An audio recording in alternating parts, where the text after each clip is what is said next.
I've been searching for Lady Night fantasy books for years, and I mentioned in my most recent anticipated releases video that I have found a few that I love over the years, and someone requested to know what are my top recommendations for Lady Night fantasy pre-2025 releases. So here are my top 6 recommendations. Starting off with the origin of my personal love of Lady Knights is, of course, Alanna the Lioness from the Lioness Quartet by Tamora Pierce. This is a 4-book series that follows Alanna from childhood when she switches places with her twin brother to disguise herself as a boy so that she can learn to be a knight.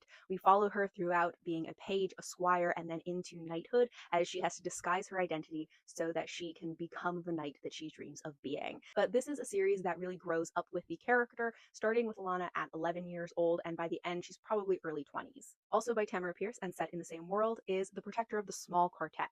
In this, we are following Kell. This takes place a few years after Alanna's story, and Kell is the first girl to be allowed to become a knight. So she has her own trials and tribulations. I have videos about them on my channel if you want to know more about all of the series in this world.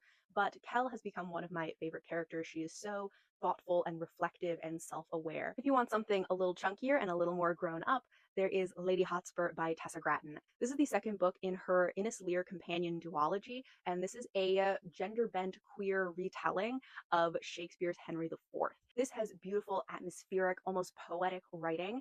If you want sapphic, star-crossed lovers, lady knights, this is it. This is the second book to the first book, The Queens of Innis Lear. You can technically read this as a standalone, although I would usually recommend reading The Queens of Innis Lear first. If you thought that sounded great, but maybe wanted something a little bit shorter, I would recommend SQUIRE by Nicola Griffith.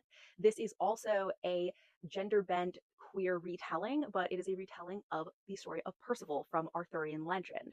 In this, we are following a young girl who has been secluded in the forest with her mother and strikes out on her own to become one of Arthur's knights. Along the way, she has trials and tribulations. She fights, she speaks to the wind, she has a sapphic romance, and Nicola Griffith's writing is also absolutely beautiful and atmospheric. If you want something even shorter, there is The Six Deaths of the Saint by Alix Harrow. That was kind of like a trial run for her 2025 release, The Everlasting. It has reincarnation, it has angst, it has beautiful writing, everything you could need from a Lady Night short story. And if you want a graphic novel, I would recommend SQUIRE by Sara, Alfageeh, and Nadia, Shammas. This follows Asa, who dreams of becoming a knight, but when she finally gets the opportunity to, she realizes that the heroes that she has worshipped and the justice she wanted to pursue are not everything she thought they would be. This tackles some topics such as colonization, the perils of hero worship, especially hero worship of the police or military, the perpetuation of the status quo, and oppression. Let me know if you have any recommendations that I didn't mention here. I am always looking out for new Lady Night fantasy.